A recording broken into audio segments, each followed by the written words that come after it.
अस्सलाम वालेकुम बच्चों, I am once again back. Welcome you all on the UGI official portal. उम्मीद है आप तमाम लोग बखैर व आफियत होंगे।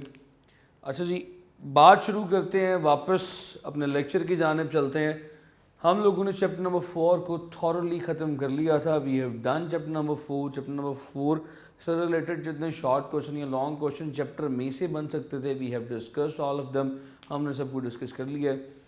लास्ट में हमारी डिस्कशन चल रही थी एक्सरसाइज पे। एक्सरसाइज को बिल्कुल अभी स्टार्ट ही किया था, आगे से एक दो सवाल ही किए थे, तो फिर आगे चलते हैं, मज़ीद क्वेश्चन शुरू करते हैं। तवज्जो आपकी चाहिए मुझे मुकम्मल तौर पे। I am gonna discuss the third question. Third question पढ़ने लगा हूँ, यहाँ से ऑनवर्ड चलेंगे।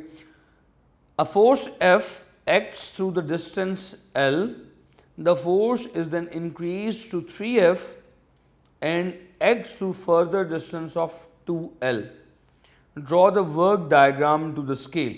ले जी, कहते हैं कि पहले फोर्स लग रही है, सवाल नंबर 4 है। पहले फोर्स लग रही है F कितने डिस्टेंस के लिए? L डिस्टेंस के लिए। आपने वर्क फोर्स डिस्प्लेसमेंट डायग्राम यानी वर्क डायग्राम ड्रॉ करनी है। सो जी, पहले हम ड्रॉ करने की कोशिश करते हैं इस ग्राफ को। लेट से वहाँ आपको याद होगा मैंने बताया था कि वाई एक्सिस पे हमेशा फोर्स रखी जाती है और एक्स एक्सिस पे हमेशा डिस्प्लेसमेंट रखा जाता है कि किस डिस्प्लेसमेंट के लिए कितनी फोर्स लग रही है। लेट से this is the mark of F, mark of 2F, mark of 3F। यहाँ तक 3F चल रही है। अच्छा, फिर उसके बाद अगर हम बात करें डिस्प्लेसमेंट की, तो डिस्प्लेसमेंट के लिए this is the mark of D, 2D and this one is 3D। Displacement 3D है यहाँ तक। अब इनको मार्क कर लिया तो फिर इनके नाम पे लिख देते हैं। This one is D, 2D, 3D। Similarly this is F, 2F और ये हो गया 3F। पहले कहते हैं कि जी फोर्स लग रही है F, डिस्प्लेसमेंट है D, तो this is F, this is D, point यहाँ पे आएगा। तो यू कैन सी है इस किस्म का कुछ ग्राफ बन जाएगा। फिर उसके बाद कहते हैं कि force is then increase to 3F। यहाँ से फोर्स बढ़ा के 3F तक कर दी गई, यहाँ तक कर दी गई, और मज़ीद 2D डिस्टेंस। 2D का मतलब अगर ये D है, इसमें 2D और ऐड करें तो हम 3D तक पहुँचेंगे, यानी ये वाला पॉइंट बनता। तो अब हमने यहाँ पे एक कर्व, एक रेक्टेंगल ड्रॉ कर देनी है, समथिंग लाइक दिस। अगर आप इसे शेड कर दें इट विल लुक बेटर, अच्छा लगेगा ज़रा। तो हमारे पास ये फोर्स डिस्प्लेसमेंट डायग्राम आ गई, जिसमें इस साइड का एरिया, छोटी रेक्टेंगल का जो एरिया है that is F into D, F D, और जो बड़ी डायग्राम है उसका एरिया, इसकी विड्थ देखिए कितनी है, 1D है, 1D है, 2D इसकी विड्थ है, और इसकी जो लेंथ कह लें वो कितनी है, F, 2F और 3F मल्टीप्लाई बाय 3F। तो टोटल एरिया कितना बन जाएगा, छोटी डायग्राम का, छोटे रेक्टेंगल का एरिया प्लस बड़े का area, you will get FD plus 6FD, total आ गया 7FD। यानी कि 7FD is the amount of total work that is done. So हमने ना सिर्फ वर्क की डायग्राम ड्रॉ की, फोर्स डिस्प्लेसमेंट डायग्राम ड्रॉ की, बल्कि साथ ही हमने टोटल वर्क की वैल्यू भी कैलकुलेट कर ली। दोनों काम लगे हाथों हमने इकट्ठे ही कर लिए।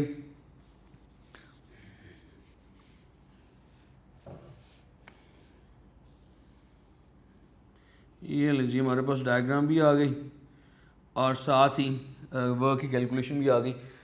अगले सवाल की तरफ चलते हैं जी। The next question is in which case the more work is done when 50 kilogram bag of books is lifted through 50 centimetre. ये पहला केस है। पहले केस में दो चीज़ें गिवन है, वो दो चीज़ें क्या गिवन है ज़रा दोबारा देखते हैं। 50 kilograms bag, mass is given. So question number 5 है हमारे पास, सवाल number 5। mass is given, case 1 पहला case, mass is given, how much mass is given, mass is 50 kilograms, 50 kilogram mass is given, इसको उठाने में, कहाँ तक उठाने में, हाइट इज गिवन 50 सेंटीमीटर तक उठाने में कितना वर्क लगेगा, कितना काम लगेगा। सो ये जो 50 सेंटीमीटर है उसको जब मीटर में कन्वर्ट करेंगे 0.5 मीटर। इस केस में कितना काम, कितना वर्क लगेगा, work would be equals to potential energy which is equals to mgh। Values put की, W will be equals to M is 50, G is 9.8। मैं अभी अपनी आसानी के लिए कैलकुलेशंस के लिए G को 10 पुट कर रहा हूँ, ठीक है, आसानी के लिए। तो G 10 आ गया, H is once again 0.5, solve किया तकरीबन बनता है, you will get 250 joules, right? You can do it on calculator, आप कैलकुलेटर पे कर सकते हैं। अदरवाइज मैं आपको यहाँ पे भी करना बता देता हूँ कि मैंने कैसे किया है। 50 को मल्टीप्लाई कर, बल्कि 10 को मल्टीप्लाई कर लिए 0.5 बोले तो 1/2, हाफ से 10 को मल्टीप्लाई किया ये 5 आ जाएगा, 5 को 50 से मल्टीप्लाई किया, you will get 250। So case 1 में हमारे पास वर्क निकला 250 joules. Let's talk about case 2 now. Case 2 में क्या सिनेरियो है, क्या कहानी है। केस 2 में कहता है when 50 kilograms crate is pushed. अब यहाँ पे पुश की बात कर रहा है, उठाने की बात नहीं कर रहा, तो मैथ से हमारा कोई कंसर्न नहीं है। Is pushed through 2 metre across the floor with the force of 50 newton. अब ब्लॉक है, मैं आपको समझा देता हूँ। ब्लॉक है दिस वन, इस ब्लॉक को ज़मीन पे पुश किया जा रहा है, धक्का लगाया जा रहा है। This is the block, this is being pushed on the ground, इसको धक्का लगाया जा रहा है। फोर्स कितनी है जी, 50 Newton's. Yes, the force is 50 Newton's, और जितने फासले के लिए इसको धक्का लगाया जा रहा है वो डिस्प्लेसमेंट है जी 2 मीटर। तो यहाँ पे वेट का कोई कंसर्न नहीं है, आपने वर्क कैलकुलेट करना है। यहाँ पे वर्क सिंपली वही F इंटू डी आएगा, क्योंकि जिस डायरेक्शन में फोर्स है उसी डायरेक्शन में फासला है, तो cos थीटा भी साथ नहीं लगेगा, because cos 0 is 1।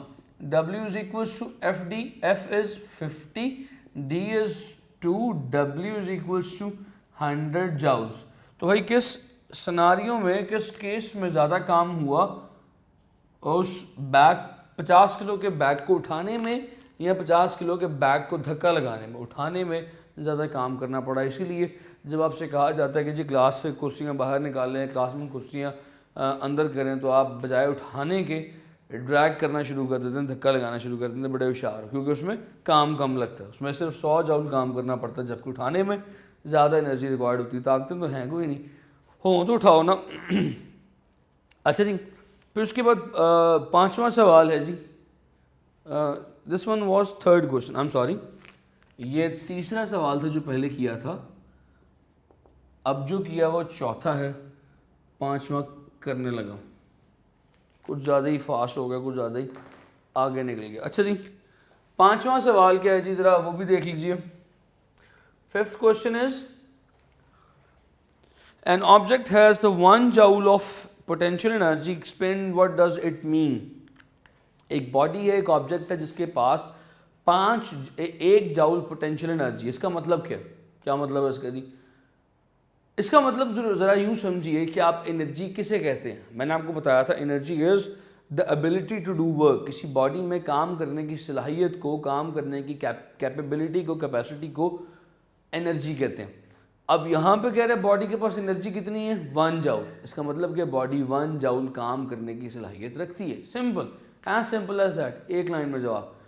A body has 1 joule of potential energy, that means body can do 1 joule of work. 1 joule potential energy बोले तो 1 जूल काम करने की सलाहियत रखती है, ठीक है जी। Then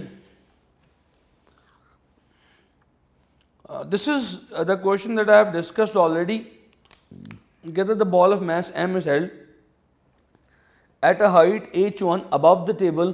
The table top has a height h2 above the floor. One student says the ball has potential energy mg h1. The other says that the ball has energy mg h1 plus h2. तो भाई यहाँ पे इसको discuss कर लेते हैं। ये सवाल पहले डिस्कस करवाया हुआ, सिर्फ एक दफ़ा आपको रिवाइज करवाना। सवाल इस तरह से है कि जी जनाब ये टेबल है, टेबल की बुलंदी ज़मीन से जो है, टेबल ज़ाहिर है ज़मीन से किसी हाइट पे मौजूद होगी। ज़मीन से इस टेबल की जो बुलंदी है दैट इज़ h2, और ये एक बॉल है जो इस टेबल से किस हाइट पे मौजूद है, ये इस टेबल से h1 हाइट पे मौजूद है। तो एक बच्चा कहता है कि जी इस बॉल के पास एनर्जी है mgh1, एक बच्चा कहता है इस बॉल के पास एनर्जी है mgh1 प्लस h2। बताएं भाई इनमें से कौन सा ठीक है बच्चा, और कौन सा बच्चा ठीक है और किस वजह से ठीक है। तो क्या ख्याल है आपका, इनमें से कौन सा बच्चा दुरुस्त है, कौन सा बच्चा ठीक है, mgh1 वाला या mgh1 प्लस h2 वाला। मेरे ख्याल में दोनों दुरुस्त है, क्योंकि मैंने आपको ये समझाया हुआ है पोटेंशियल एनर्जी हमेशा से रेफरेंस पॉइंट के हिसाब से मेजर की जाती है, with respect to reference point measure की जाती है। आपका रेफरेंस पॉइंट बदलेगा, पोटेंशियल एनर्जी की वैल्यू भी बदल जाएगी। यहाँ पे दो मुख्तलिफ बच्चों ने दो मुख्तलिफ रेफरेंस पॉइंट लिए हैं। एक बच्चे ने पोटेंशियल एनर्जी मेजर की है टेबल के लिहाज से, तो टेबल के लिहाज से मेजर करेगा तो पोटेंशियल एनर्जी आ जाएगी mgh1। एक ने पोटेंशियल एनर्जी मेजर की हुई है ग्राउंड के हिसाब से, तो उसके लिए टोटल हाइट आ जाएगी h1 प्लस h2, तो एनर्जी बन जाएगी mgh1 plus h2। So both are correct. How both are correct? Because potential energy is always measured with respect to a reference point, and if reference point will be changed, potential energy will be changed. So दोनों reference point दुरुस्त हैं, लिहाजा दोनों बच्चों की बात में दम है, दोनों बच्चों की बात दुरुस्त है। Then when a rocket re-enters an atmosphere, its nose cone become red hot. From where does this energy comes from? अच्छा, कहानी कुछ इस तरह से है कि आपने अक्सर मूवीज़ में भी देखा होगा, अगर मूवीज़ में नहीं देखा तो डोरेमोन कार्टून में तो ज़रूर ही देखा होगा। क्वेश्चन कुछ इस तरह से है कि जब रॉकेट कहीं स्पेस से अर्थ की एटमॉस्फेयर में घुसना चाहता है, अर्थ के एटमॉस्फेयर में वापस आता है, ये इतना खूबसूरत मैंने रॉकेट ड्रॉ किया। तो this rocket is coming down to the earth atmosphere. इसकी ये जो टिप है, ये जो कोन है, ये लाल हो जाती है, बहुत गर्म हो जाती है। मूवीज़ में भी आपने देखा होगा कि ये जनाब पक गई है, लाल हो गई है। अब भाई ये लाल क्यों हो जाती है? Why this tip becomes red hot, where does this energy comes from? ये एनर्जी कहाँ से आती है? तो एनर्जी कहाँ से आती है जी? देखें, जब ये रॉकेट अर्थ के एटमॉस्फेयर में एंटर होगा, then what will happen, what it has to suffer. हमारी atmosphere air particles, air molecules से मिलके बनी है। ज़ाहिर है जी, जब एयर पार्टिकल्स में से ये रॉकेट गुजरेगा तो उसके ऊपर फ्रिक्शन की एक फोर्स एक्सर्ट होगी। फ्रिक्शन की फोर्स इस रॉकेट की कोन को रेड हॉट करना शुरू करेगी, और ना सिर्फ फ्रिक्शन एयर पार्टिकल्स की वजह से, बल्कि यहाँ पे डस्ट पार्टिकल्स भी मौजूद हैं। So why this will become red hot? Because of friction, friction due to air molecules and dust particles. Air molecule dust particles की वजह से जो फ्रिक्शन है, उस फ्रिक्शन की वजह say that cone will become red hot. Right बच्चों, बात समझ में आती है? फिर एक सवाल और है जी, यहाँ पे किताब रख लेते हैं। सवाल है जी, किधर गया जी? Question number 8। What sort of energy is in the following? ये जो मैं आगे नाम लेने लगा हूँ, इन चीज़ों में किस किस किस्म की एनर्जी स्टोर हो सकती है? पहला है जी कंप्रेस्ड स्प्रिंग। एक स्प्रिंग को आपने दबाया हुआ, दबा के रखा हुआ, उसमें कौन सी एनर्जी होगी? याद होगा जब मैं पोटेंशियल एनर्जी पढ़ा रहा था, मैंने कहा था पोटेंशियल एनर्जी दो किस्मों की होती है। एक होती है ग्रेविटेशनल पोटेंशियल एनर्जी, मैंने कहा था कि जिसका जिक्र हमने इस चैप्टर में बेशतर ज़्यादा जगह पे करना है, that is gravitational potential energy. और साथ ही मैंने कहा था कि एक और किस्म की एनर्जी भी होती है जिसे कहते हैं इलास्टिक पोटेंशियल एनर्जी। तो भाई उस कंप्रेस्ड स्प्रिंग के अंदर इलास्टिक पोटेंशियल एनर्जी मौजूद है। फिर डैम, डैम में कौन सी एनर्जी है? अब आप ज़रा डैम वाला पिछला या उससे पिछला लेक्चर रिवाइज करें, जहाँ पे मैंने बताया था डैम कैसे काम करते हैं। एक हाई रिजर्वायर में पानी फिल किया जाता है, उस हाई रिजर्वायर में हाई टाइड से जब पानी गिराया जाता है नीचे की तरफ, वो पानी जाके नीचे डैम में गिरता है, और वो पानी जाके नीचे टर्बाइंस पे गिरता है, और टर्बाइंस घूमना शुरू हो जाते हैं। तो वो पानी ऊपर मौजूद था, हाइट पे मौजूद था, ऊपर से नीचे गिरना शुरू हुआ, तो हाइट पे पानी में कौन सी एनर्जी होगी? वो एनर्जी जो पानी की बोतल, मैंने एग्जांपल दी थी ना, पानी की बोतल ऐसे ऊपर उठाई हुई है, वो जो एनर्जी पानी की बोतल में थी, दैट वाज पोटेंशियल एनर्जी। वही एनर्जी उस पानी में थी जो डैम में हाइट पे मौजूद था। सो पानी में वो एनर्जी है कौन सी? Gravitational potential energy. फिर अ मूविंग कार, चलती गाड़ी में कौन सी एनर्जी होती है? A car is moving, so the energy due to the motion of the body is called as kinetic energy. ठीक है, A girl drops a cup from a certain height which breaks into pieces. What energy changes are involved? ये सवाल number 9 है। इस सवाल को ज़रा 3-4 सितारे बना के, दायरे बना के लिख लें। ये बड़ा इंपॉर्टेंट क्वेश्चन है। A girl drops a cup from a certain height. एक कप को किसी हाइट से गिराया जाता है, कप टूट जाता है। बताओ भी कप के गिरने में कौन कौन से एनर्जी चेंजेस इन्वॉल्व हैं। तो आपने ज़रा समझना है। सपोज करें कि ये कप है, मान लो यार ये कप है। अब इस कप को जब मैं यहाँ से छोड़ूंगा तो एन छोड़ने से पहले इस कप में कौन सी एनर्जी मौजूद है? ज़ाहिर है ये हाइट पे किसी ज़मीन से बुलंदी पे पड़ा हुआ है, तो इसमें जो एनर्जी है that is gravitational potential energy. And जिस लम्बे मैं इसे छोड़ूंगा it will start moving downward, ये नीचे गिरना शुरू हो जाएगा। पोटेंशियल एनर्जी कन्वर्ट होना शुरू हो जाएगी काइनेटिक में।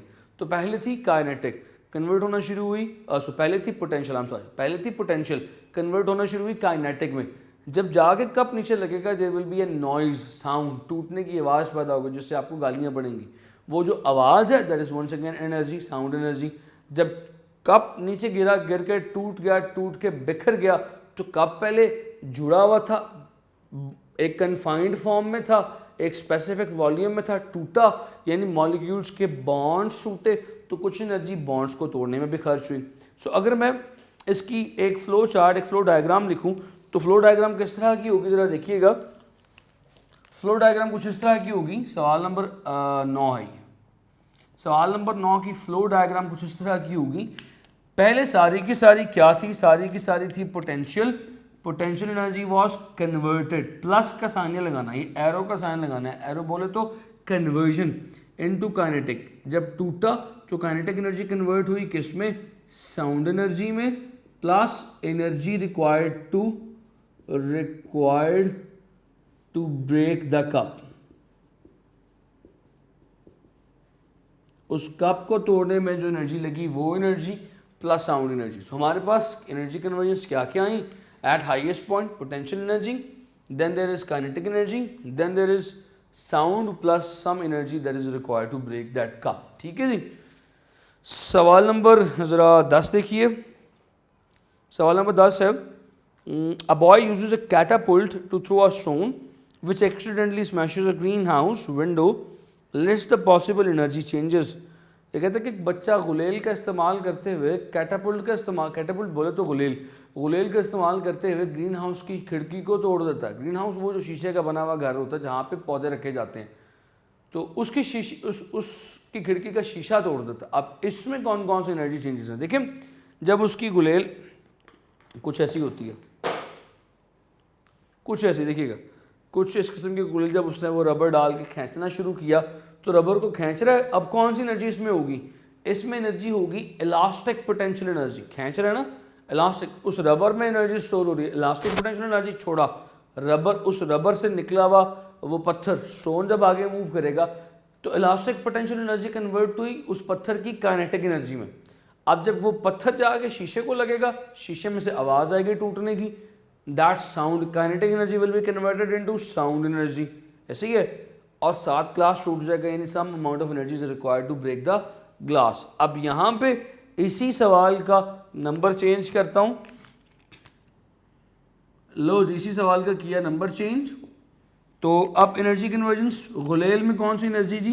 Elastic potential energy converted to kinetic energy which is converted to sound plus some energy required to break the glass. ले जी, आपके शॉर्ट क्वेश्चंस तमाम के तमाम हो गए हल। This is all your short questions. 2 एक पहले कर लिए थे और बाकी 7-8 सवाल अभी डिस्कस कर लिए। ये 9वां और 10वां सवाल, इनके ऊपर दायरे बना लें, बहुत इंपॉर्टेंट है। अब अपनी अपनी पकड़ लें किताबें और खोल लें अपनी कॉपीज़, अपनी बुक्स सामने रख के रजिस्टर्स खोल लें, because now we are going to solve the numericals. अब हमने न्यूमेरिकल्स को सॉल्व करना। तो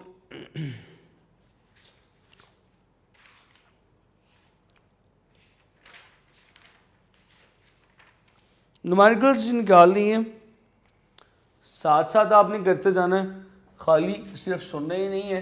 you have to solve them, you have to solve every each of numerical with me.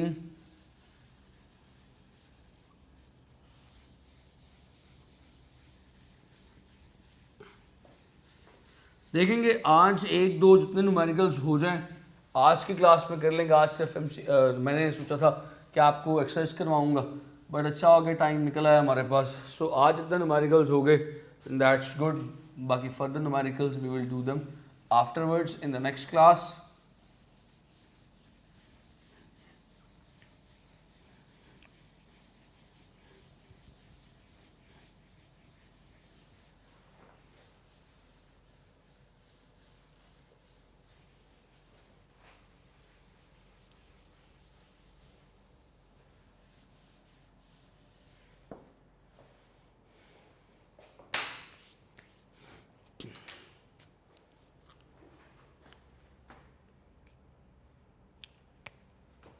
So we are going to do numericals.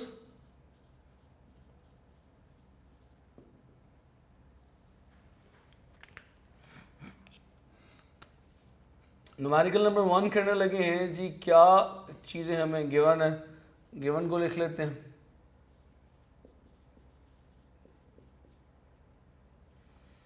Statement पढ़ने लगे हूँ, ज़रा गौर से सुनिएगा, अपनी किताबें सामने रख लें ताकि आप इस स्टेटमेंट को देख लें। First statement is a man pushes a lawn mower. Lawn mower कहते हैं वो जो घास काटने वाली मशीन है।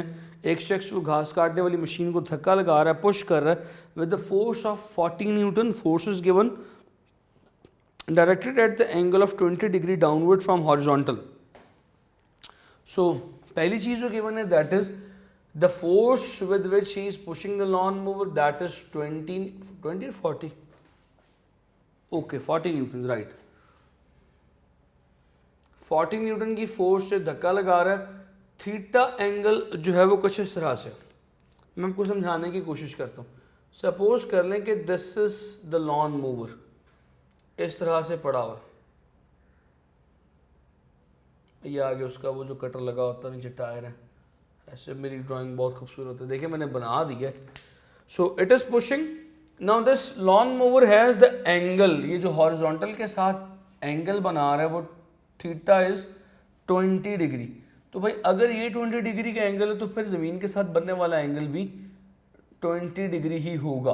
अच्छा, so now theta is given, what is theta? Theta is 20 degree.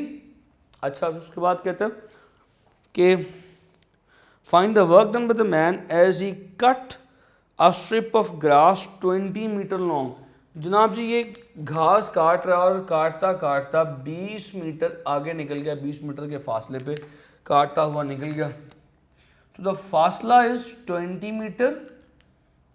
This is all the given. ये आपको जो तमाम चीज़ें गिवन है, रिक्वायर्ड क्या, you need to calculate the amount of work here. आपको W वर्क कैलकुलेट करना है। सो आ जाए सोल्यूशन की तरफ।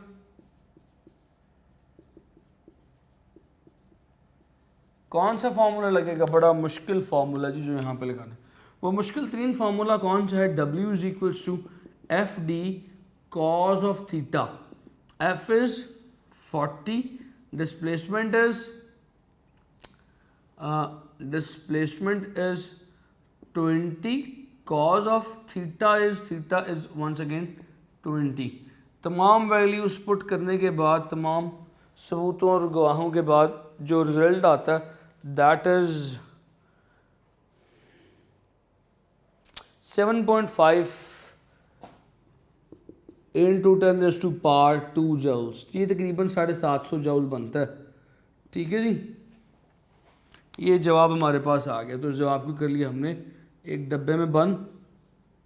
आपने कैलकुलेटर पे सॉल्व करके करना है। Right now I don't have any calculator. अगर मेरे पास कैलकुलेटर मौजूद होता तो मैं आपको यहाँ पे सॉल्व करके दिखाता। मेरे बहुत सारे बच्चों को कैलकुलेटर सॉल्व करने में भी प्रॉब्लम होती है। किसी दिन कोई न्यूमेरिकल्स मैं आपके सामने से कैलकुलेटर दिखा के जूम करवा के फिर आपको सॉल्व करना सिखाऊंगा। बट राइट नाउ भी आपको गुजारा करना पड़ेगा। गुजारा से मुराद ये खुद सॉल्व करना पड़ेगा। अच्छा जी, आगे सेकंड क्वेश्चन भी बढ़ने लगा। सेकंड सवाल को ज़रा इंपॉर्टेंट मार्क कर लें, बड़ा मशहूर सवाल है, शॉर्ट क्वेश्चन में बहुत दफ़ा आया हुआ। क्वेश्चन नंबर 2,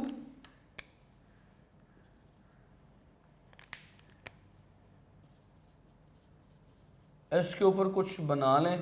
अब कुछ और ना बना लीजिएगा, कुछ बनाने से मुराद ये 17 लगा लें टिक शिक लगा ले ताकि आपको ये पता चल जाए कि ये इंपॉर्टेंट है।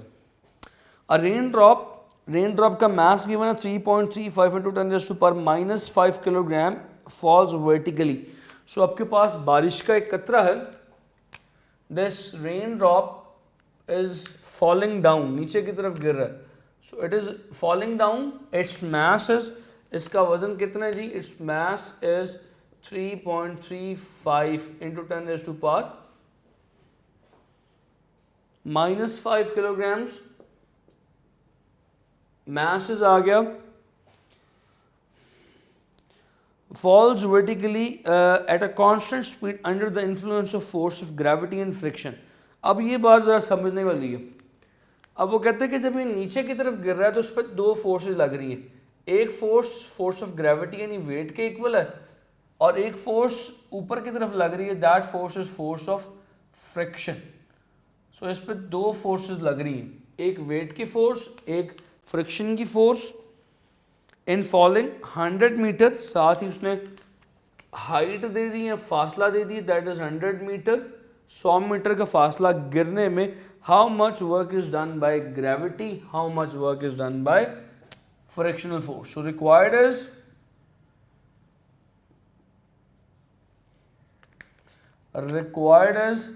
How much work is done by WG, work done by gravity. ये WG को प्यार से नहीं कह रहा है मेरा WG, मतलब WG से बड़ा W of gravity, work of gravity, और WF आपने फाइंड करना है और WG आपने फाइंड करना है। सो सोल्यूशन की तरफ आते हैं।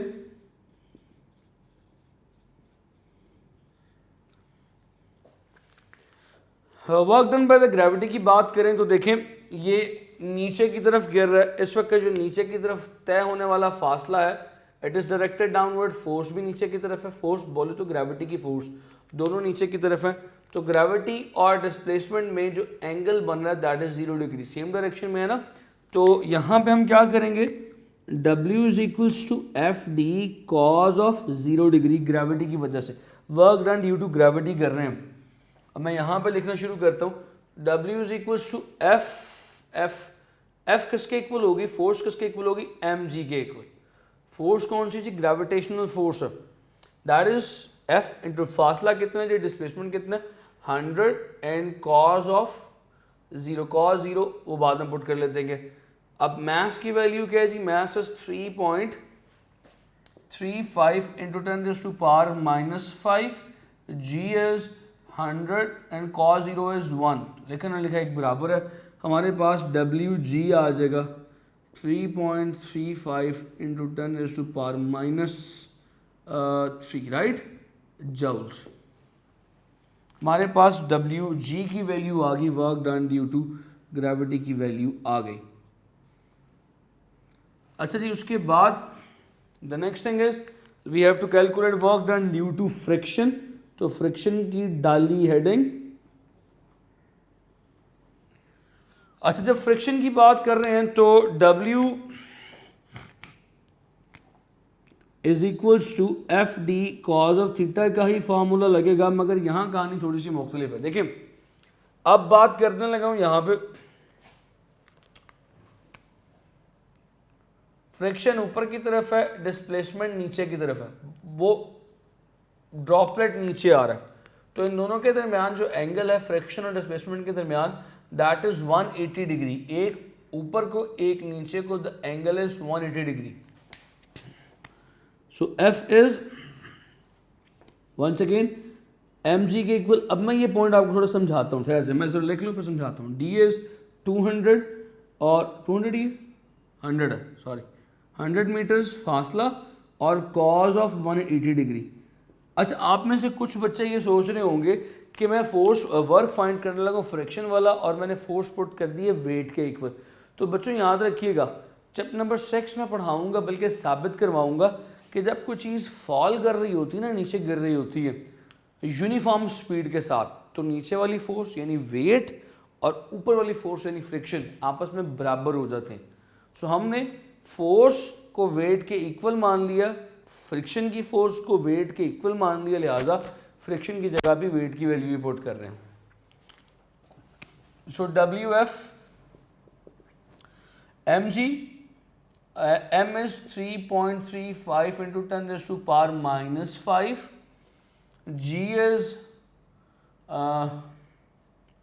हमने यहाँ पे जी की वैल्यू यहाँ पे जी की वैल्यू हमने पुट नहीं की, तो ये कैलकुलेशन में ज़रा ठीक कर लीजिएगा। यहाँ पे मैंने सिर्फ एम पुट कर दी, जिस बात ही हो गई। जी की वैल्यू 9.8 थी, तो इसका जवाब कुछ मुख्तलिफ होगा। इसका जवाब आ जाएगा 3.35 इंटू 10⁻⁻2 अप्रॉक्सीमेटली ये आएगा। और जी की वैल्यू यहाँ पुट की, मैं जी की वैल्यू अप्रॉक्सीमेटली 10 पुट कर रहा हूँ, I do not have calculator right now.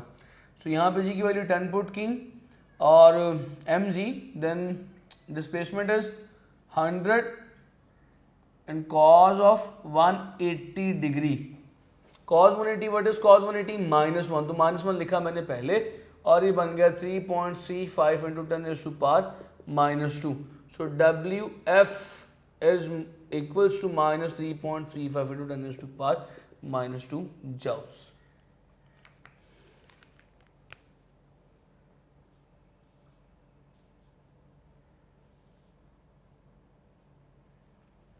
ठीक है जी बच्चों, पॉइंट क्लियर होता है। आपके कितने न्यूमेरिकल्स हो गए? वी हैव डन, अरे 2 ही कितने, एक आधा मिनट की डिस्कशन और करते हैं, फिर उसके बाद आज के लेक्चर को वाइंड अप करेंगे। देखते हैं नेक्स्ट क्वेश्चन हमारा। Yes, we can do the next question.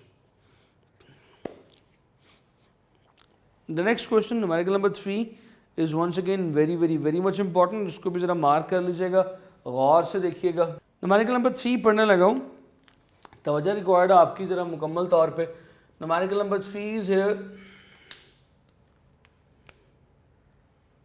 Given क्या है जी, सवाल सुनिएगा गौर से। न्यूमेरिकल नंबर 3 कहता है 10 ब्रिक्स, 10 ईंटें हैं, each of 6 centimetre thick and mass 1.5 kilogram lies on the table. How much work is required to stack them on the top of one another? Given बाद में लिखूंगा, पहले मैं ज़रा ये न्यूमेरिकल समझा लूँ आपको। न्यूमेरिकल कुछ इस तरह से, ज़रा देखिएगा। आपके पास 10 ईंटें हैं, मेरे पास 10 ईंटें तो नहीं है, लेकिन 2 डस्टरों की मदद से ये समझाता हूँ। कहता है कि सपोज करो ऐसे 2 पड़ी हुई हैं, ऐसे 10 ईंटें ढेर सारी ज़मीन पे पड़ी हुई हैं। आपने इन्हें one after another stack करना। इनकी जो हाइट है, जो थिकनेस है, दैट इज 6 सेंटीमीटर। तो भाई जब पहली ईंट तो ज़मीन पे पड़ी हुई है, वो तो ज़मीन पे रहेगी। जब दूसरी ईंट को उठा के पहली पे रखूंगा तो मुझे कितना काम करना पड़ेगा? एम जी एच कितना लिया? 6 सेंटीमीटर। ठीक है, अब मान लो ये 2 ईंटें पड़ी हुई हैं, इनके ऊपर मुझे कोई तीसरी ईंट उठा के रखनी पड़ी, तो मुझे कितना काम करना पड़ेगा? सपोज कर लो this is the third brick जो मुझे उठा के इस पर रखनी है। ज़मीन पे पड़ी थी, उठाई, उठा के इस पर रखी। इसके लिए मुझे कितना काम करना पड़ा? ईंट कितनी हुई है? थर्ड। तीसरी ईंट के लिए काम कितना करना पड़ा? M G H plus H, M G 2H यानी 2mgh। चौथी ईंट के लिए 3mgh, पांचवी ईंट के लिए 4mgh, यानी जो ब्रिक होगी उससे एक कम mgh ऐड करना।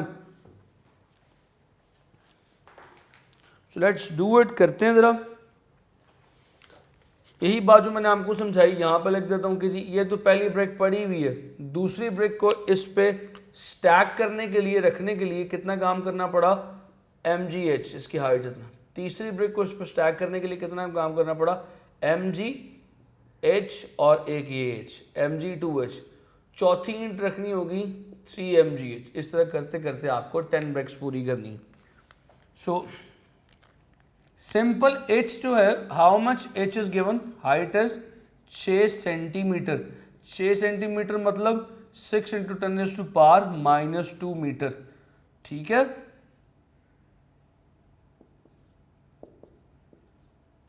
अच्छा उसके बाद, इसके बाद अगली चीज क्या करनी है? आपके पास हाइट आ गई, हाइट के बाद मैस इज गिवन। हर ईंट का वजन है 1.5 किलो। अब आ जाए रिक्वायर्ड पे।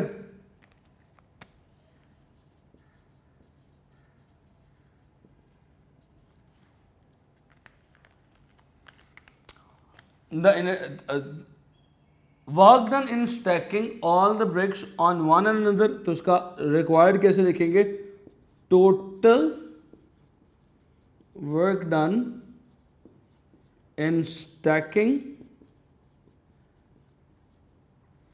10 ब्रिक्स, ये रिक्वायर्ड आ गया। और सॉल्यूशन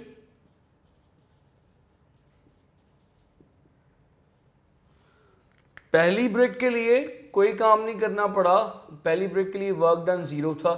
सेकंड ब्रिक के लिए क्योंकि वो पड़ी हुई है पहली, सेकंड के लिए mgh, थर्ड के लिए 2 mgh, करते करते जो 10th ब्रिक होगी उसके लिए वर्क हो जाएगा 9 mgh।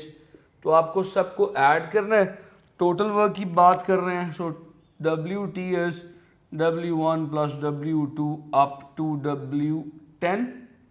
तो कर दें ज़रा, पहला तो हो गया 0, 0 लिखने की ज़रूरत नहीं है, 0 ना भी लिखूं तो खैर है।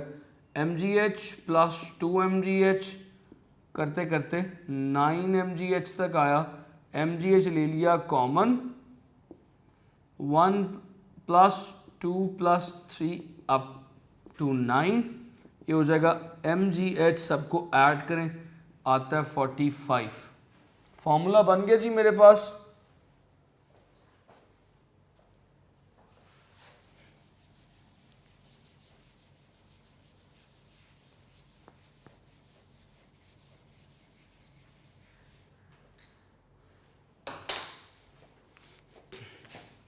So W is equals to 45 into mass is 1.5, G is approximately 10 ले लिया, I do not have calculator, और H is 6 into 10 is to power minus 2।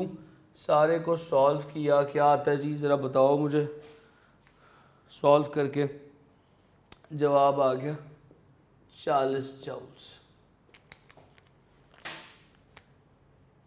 Let's enclose it into the box, let's finish our discussion। यहाँ तक अपनी बात को ख़त्म करते हैं जी, यहाँ तक मुझे इजाज़त दीजिए। अपना अपने घर वालों का ख्याल रखिएगा, बहुत शुक्रिया। बाकी जो इंशाल्लाह जो numericals we will discuss them later. अल्लाह हाफ़िज़।